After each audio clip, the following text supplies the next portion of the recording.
Hello and welcome to my first ever live cash game vlog. These were recorded from my time in Valencia and there are going to be a few coming down the pipeline. Stay tuned because there are some live cash game videos and some live tournament videos coming down the line later in the year. But stay tuned for this one in particular because this is one of my biggest live cash game wins ever and there are some pretty crazy hands. The game is 1-3. We start with just over 300 euros in our stack. We actually start with 400 euros, but I'll let you in on a little secret. We punted off 100 euros. Anyway, just over 300 euros to start this hand. We wake up on the button with Ace Queen of Diamonds, a very beautiful little hand, if I do say so myself. The cutoff raises to 10, just over 3x raise on my right. I had this read at the start of the hand that this was like one of the tightest players I've ever played against. I thought I'd played with him in a previous hand. We will review this later. So I just called on the button. Now, I think this is pretty bad. Should just 3-bet, but, you know, it's happened, so we just make the call. And the flop comes Jack 8-7, 2 diamonds. Ding, ding, ding. He bets out 20, so about a half, just over a half full bet, 2/3. I don't think he should be betting too much on a board that's going to interact with my range like this. I could go either way between raising and calling, for sure. But I decide to just make the call in position. Obviously, a lot of turn cards, very good for me. We could already be ahead of his draws, so yeah, just decide to make the call. The turn is another 7, which unfortunately is not a diamond. He decides to bet out 60 this time, so he is sizing up very much so. So I already had the read that he was very tight. I think it's going to be an overpair a lot, or maybe ace-jack, a strong top pair. And so I think it's quite a close spot on the turn, actually. In the end, though, I do decide to make the call, obviously being in position, having a hand, an ace or a queen could still be live, any diamond with the implied odds, obviously an absolute dream. So we go to a river, which comes the 4 of diamonds, one absolute dream. And what's better, he bets out 100 euros on the river. He decides to put out there. And if you think I'm just going to call, you are very much mistaken. I go into the tank putting on a performance not dissimilar to that of Leonardo DiCaprio, acting like I have a tough decision. After thinking for a bit, I decide to go all in, and he does not take too long before flicking in a calling chip. I proudly show the Ace Queen of Diamonds, and he takes it exceptionally well because he taps the table and flips over the 9-7 of diamonds. He had trips on the turn, improved to a flush on the river. There's no getting away from that. But what a lovely start to the session. We double up. Look at those chips coming into our stack. What a dream. Just a few minutes later, we pick up 4-4 from the low jack. We raise it up to 10, as we do with every hand, and we get called by the button, small blind, and big blind. So we're going 4 ways to the flop. The dealer glances in my direction, gives me a little wink, and spreads out the flop of 10-4-3 rainbow. Oh my god. Dealer, have I told you how nice you're looking today? He says, thank you, sir, but that's not appropriate for the table. I say, no problem. And I bet out 15. Nice and small. And everyone calls. Everyone.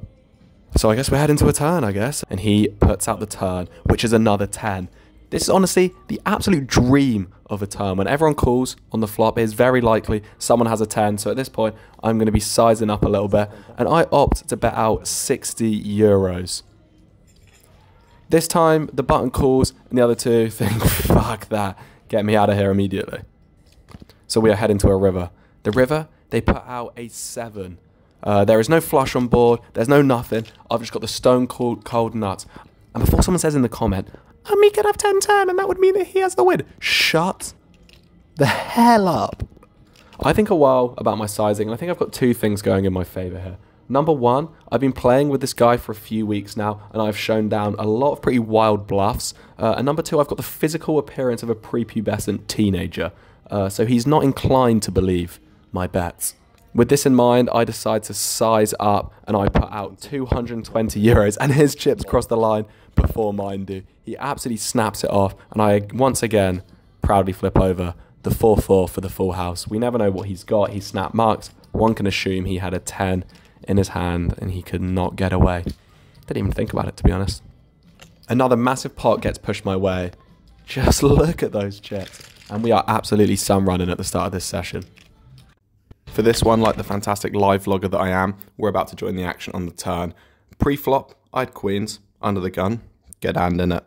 I thought that's a good hand, therefore I'm going to bet.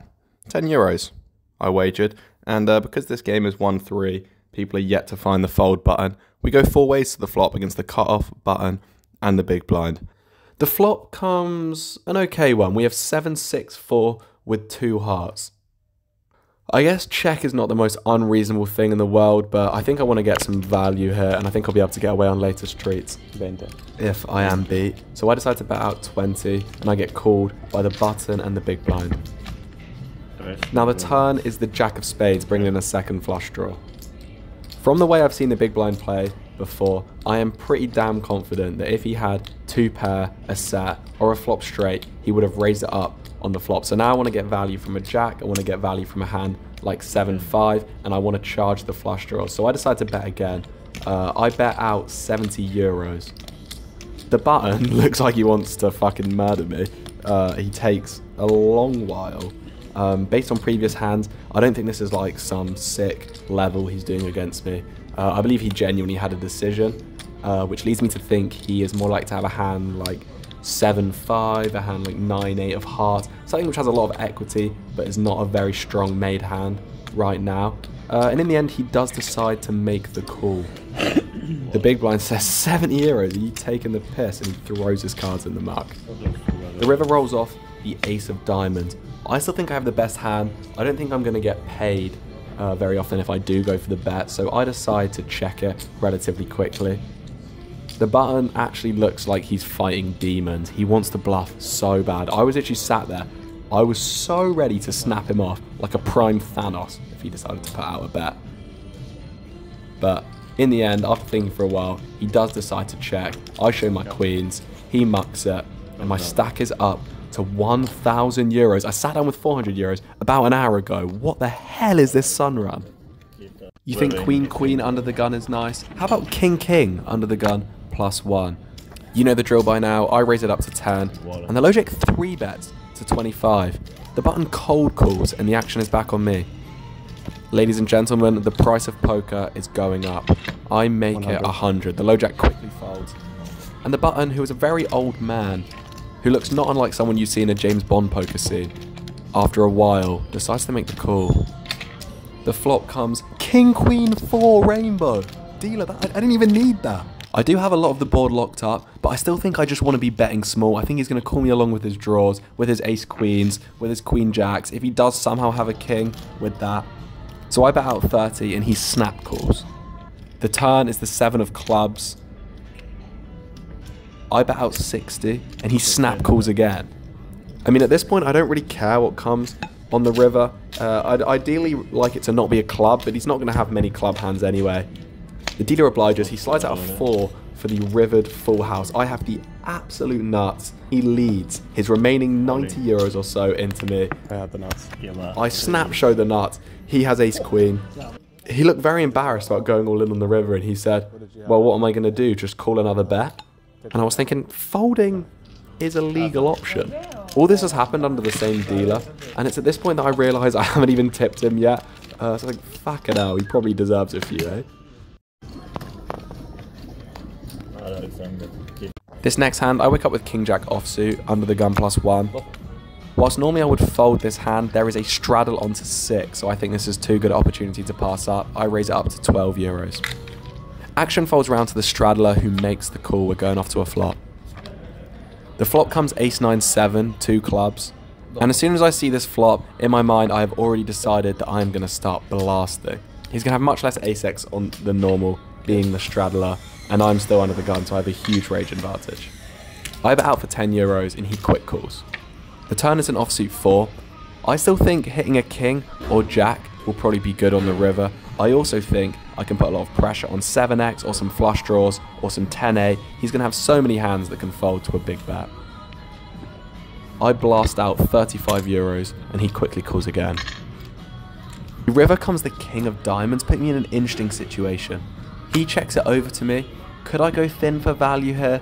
I think it's probably better not to. I just check back and show down the winner. This next hand, I'm going to put a little pre-warning. Do not try this at home. I only do this because of a very specific circumstance, which I'm going to explain. There is a Mississippi on to €6. This is like a straddle, but it's on the button. This means that the small blind is first to act. And as it happens, I am in the small blind with Queen. Now, whilst I do not recommend you do this under many circumstances, this time I decide to limp for 2 reasons. 1, I have a really aggressive table image and won't get any credit for having a strong hand in this spot. And 2, from what I've seen from this table, people are way too over-aggressive in these Mississippi pots. The big blind, who is next to act and is my good friend, the poker pro that I mentioned before, raises it up to €30. Another plus side of this is that the Mississippi player almost always calls, so he does find the call in this situation as well. Now, I didn't set this trap just to call along once it comes back round to me, so I re-raised it to €150. There's already about €65 in the pot that I can sweep up if everyone just decides to fold. My friend in the big blind folds. He was not very happy about my limp raising strategy. I'm sorry, buddy. After thinking for a second, the button goes all in for around €400. Now, I think this is an absolute non-decision. If he had kings or aces, there is no doubt in my mind that he would re-raise. I think he's going to have tens and jacks, hands like ace, queen, almost always. So I decide to snap call it off, and let's go to a run-up. The flop is ace, king, queen. I flip my hand over. I'm pretty confident, as you would be if you flop a set in an €800 pot. Now, the only cards I don't want to see on the turn are a jack or a 10. I think it's decently likely that he has jacks or 10s, therefore, if he hits the opposite one of these cards, he will make a straight, and I'll be losing a lot of money. So dealer, one time, just keep it clean. And the turn card flips over the jack. At this point, I am a little bit worried. I still could have the best hand, but I'm certainly a little bit scared. However, my opponent doesn't react in any way. I think he's missed this card. The river bricks off, and the chips get shipped my way. From sitting down with €400 about 2.5 hours ago, my stack is now above €1,500. Now, in this hand I don't have footage of the whole hand, but I will include some stuff here because it was a pretty key one. I raise ace queen suited under the gun. Now, a really tight small blind makes it €38 to go. Honestly, as ridiculous as it sounds, a little part of me just wanted to fold immediately. I mean, I think this old man is about as likely to have a bluff as David Goggins is to spend a nice Sunday morning with his feet up with his wife and kids. But in the end, it's ace queen suited. It's a pretty hand. Can you blame me? I slide in the call. The flop slides out a dreamy queen 9-7 with 2 spades. I can't really ask for any better in this situation. My opponent bets out a rather sizable €40. It's looking like we're up against that overpair after all. But it is possible that he has ace-king or some other holdings. So I just decide at this point, the best play is just to raise, get it in. I have seen this particular player blow up a few times and just go all in with ace-king or something like that in this situation. So I think it's worth just trying to get it in now. We still have good equity versus any overpair. I raise it up for 100 and he snap jams for an extra 150 on top of that. So we are going to a run out for a €500 all-in pot. In a shocking turn of events, he turns over ace-5 suited. No, I'm joking. He had kings. I mean, he's 142. What did you expect him to have? We decide to run it twice. Obviously, I'm going to get there on one of these occasions. The first run out comes brick, brick. Run out 2 comes brick, brick. Just too many outs, I guess. In this next hand, I've got queen jack offsuit in the cutoff. A player that, shall we say, is slightly inexperienced limps. I decide to over limp, and the big blind looks about as interested in this pot as the girls were in me in year 5 when I told them that I played the recorder. He checks his option, and we're going to go to a flop. The dealer puts out king 10-7, all spades. The big blind now decides to lead for around €10. The low jack calls. I have kind of a tough spot at this point. In normal circumstances, I might make it a little bit easier for myself and just get out of the way here, thinking that I could be dead to a flush. But both my opponents aren't very good and I think are likely to overrate their hands. That means I think it's relatively likely all my outs are live, and in that case, folding would be a disaster. The turn comes the offsuit ace of diamonds. This is about as good as I could have asked for. The big blind slows down and checks. Middle position bets out for 25, but for the same reasons I said before, I'll be calling again. Now, you have to forgive me because I can't exactly remember what the river was, but all I know is that construction workers out there will be a big fan because it was about as bricky as they come. He bets out 30, I think about raising. In hindsight, if I knew how this guy played, I think I would raise. But in the end, after all this action, he's bet on 3 streets on a monotone board. I decided to just make the call. He shows 10-7 for a flop 2 pair. And just like we expected, he did not realize that that hand actually got less and less valuable as the hand went on. In this next hand, we get blessed with the beautiful King Queen of Hearts. Under the gun, who is the same player as last hand, limps in, and I raise the King Queen of Hearts up to 10 euros from the low jack. The big blind calls, and under the gun calls along. And let's see a flop dealer. The dealer slides out the Jack 10 5 of hearts. Are you kidding me? It checks round to me. I effectively have the board locked up. I've even got a royal flush draw. I bet out 15 and both players call. The turn comes the ace of spades, just to show that I can make a straight as well as a flush. It checks me again, and I bet 60 euros. The big blind quickly folds, and then under the gun min raises to 120 euros. This normally would be absolutely terrifying, and I'm still pretty scared, but this guy, we already know, overrates his hands, so hopefully we still got the best of it here. I contemplated just shoving at this point, but we are already really deep. He has somehow about 800 euros in front of him, which in this game is an unbelievable amount of blinds, so I decide to just make the call. Because although this guy's not the best, bad players are still allowed to make good hands sometimes, so we can't be too confident. The river comes the Jack of Clubs pairing the board and giving me another slight cause for concern. Now at this point, I really don't want to tell you guys what happened here. But whilst I think I know a little bit about poker, I'm pretty new to playing live. And after he had raised the turn, without even thinking, I just checked when it wasn't even my turn to act on the river.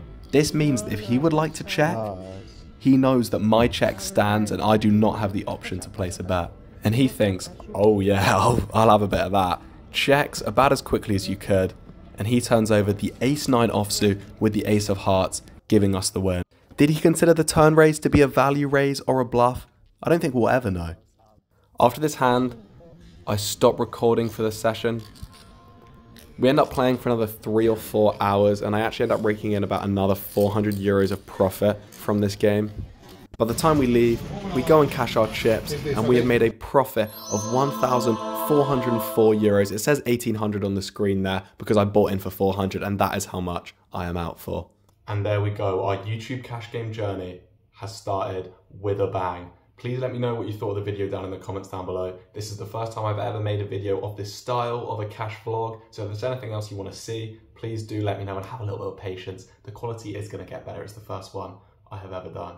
That being said, keep your eyes peeled because later down the year, we have some pretty special content coming down the line for this channel. So hit that subscribe button, turn those notifications on, and thank you for watching.